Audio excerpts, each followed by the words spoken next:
Have you ever noticed that no matter how many manifestation methods you try, the same pattern in your relationships just keeps repeating? Different faces, different names, but the same dynamic. It almost feels like life keeps giving you the same relationship in new wrapping paper until you finally get the message. That message is this: it's your self-concept. Your self-concept is the blueprint of everything that shows up in your world, especially your relationships. You don't attract what you chase, you attract what you assume about yourself. And tonight, we're going to talk about one of the most powerful ways to reprogram that SATS, or state akin to sleep.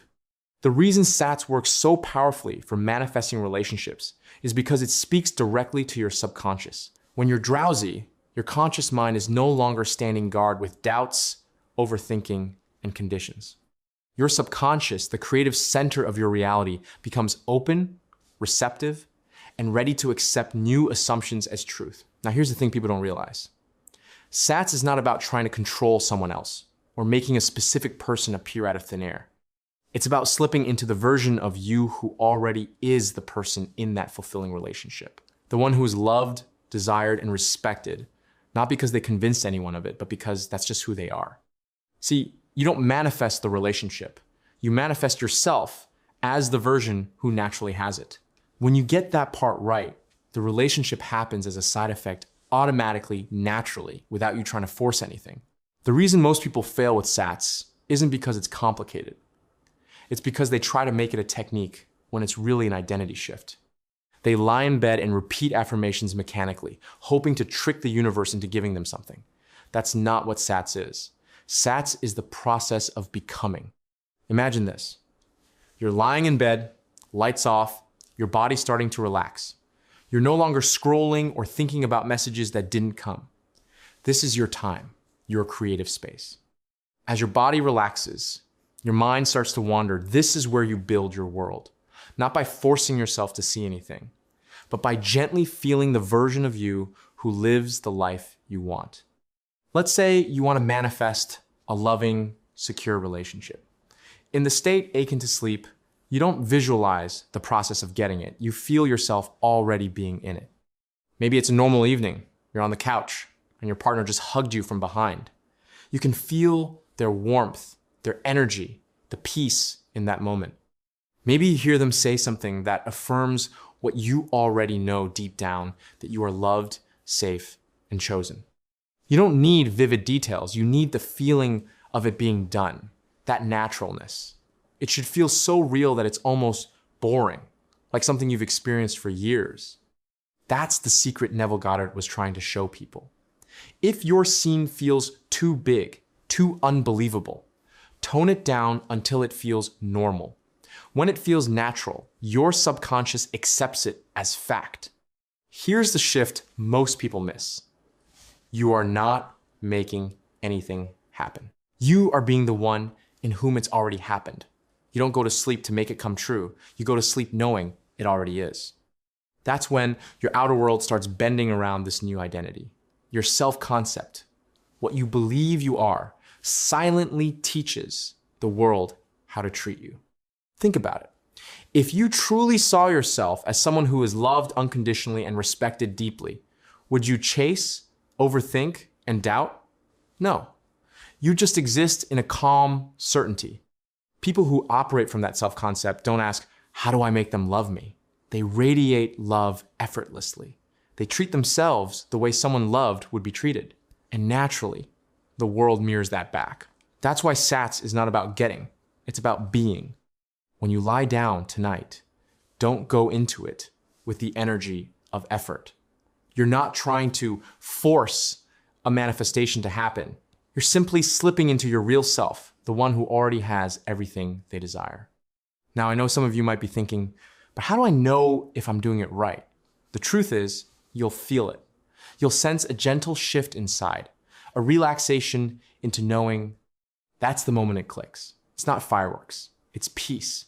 It's that quiet, grounded certainty that what you want already exists and you can finally rest in it. This is why Neville called it living in the end.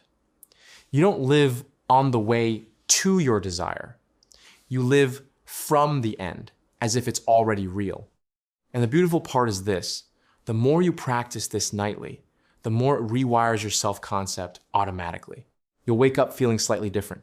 Your reactions shift. The anxious energy softens. Suddenly, you're not worried about when or how your manifestation will come because you already feel like the version who has it. That's when the world adjusts. You start meeting people who reflect this new energy. Conversations change. Synchronicities line up. But none of it happens by effort, it happens by alignment. The truth is, your outer world is just a movie screen. The film playing behind it is your inner concept of self. Sats edits that film quietly, night after night. And when the film changes, the screen, your reality, must change with it. If you've been trying to manifest a specific person, remember this. It's never really about the person. It's always about how you perceive yourself in relation to them. If you see yourself as someone waiting, you'll experience waiting. If you see yourself as someone chosen, you'll experience being chosen. Your reality is obedient to your identity. I want you to imagine tonight that you're in a scene that implies your wish has already come true. Keep it short and impactful.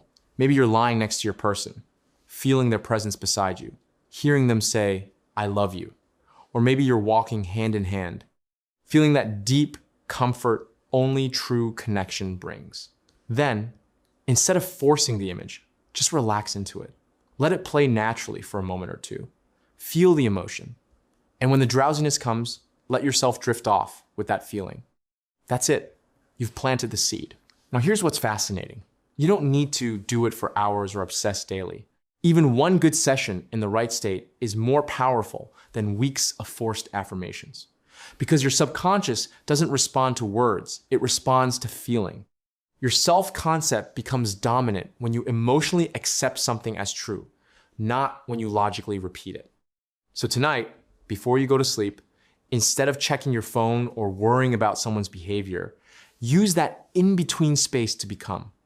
Don't approach it like a chore. Approach it like returning home to yourself. If your self-concept hasn't been serving you, if you've been feeling unwanted, overlooked, or not good enough, then Sats is your doorway out. It's your chance to drop every story that told you you had to earn love. In that half-asleep state, there are no limits. You are pure consciousness, and consciousness creates reality. The version of you who's loved, who's secure, who wakes up smiling because life feels good, that version already exists in imagination. SATS is how you bridge from where you are to who you really are. There's a line I love to remember right before sleep. The feeling of the wish fulfilled must be the dominating feeling until it takes on the tones of reality. That's when the switch happens. That's when you wake up in the same room, but something feels lighter. You look at yourself differently. You carry yourself differently. People treat you differently not because they've changed, but because you have. That's the magic of self-concept. It's invisible, but it controls everything. I know people want instant proof, but manifestation isn't about speed, it's about identity. The faster you assume, the faster the shift. But even if it takes time, trust that every night you fall asleep in the wish fulfilled, you are recoding your entire energetic blueprint. There's no point in trying to keep old stories alive. Let them fade. Let your mind drift into that new you, the one who doesn't chase, doesn't doubt, doesn't beg life for anything because life already says yes to them. This is what Neville meant when he said, imagination is the only reality. Once you understand that, you stop fighting with the outer world. You stop reacting and start creating. Your new relationship doesn't come when someone shows up.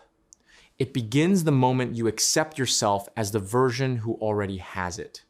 And when you truly live from that place, everything else, the text, the call, the circumstances, follows you automatically, almost playfully. So tonight, just slip into that state akin to sleep, breathe deeply, and remind yourself, this is my real life. The wish fulfilled is not a fantasy. It's the realest thing there is. Everything else is just catching up. Fall asleep as the one who is already loved. Wake up as them. Repeat until it's natural. That's how you manifest the relationship you deserve, not through effort, but through identity. Because in the end, SATS isn't just a nightly ritual. It's a return to truth. You are already everything you want to be. I hope this helped you. I will meet you with another video soon. Happy manifesting.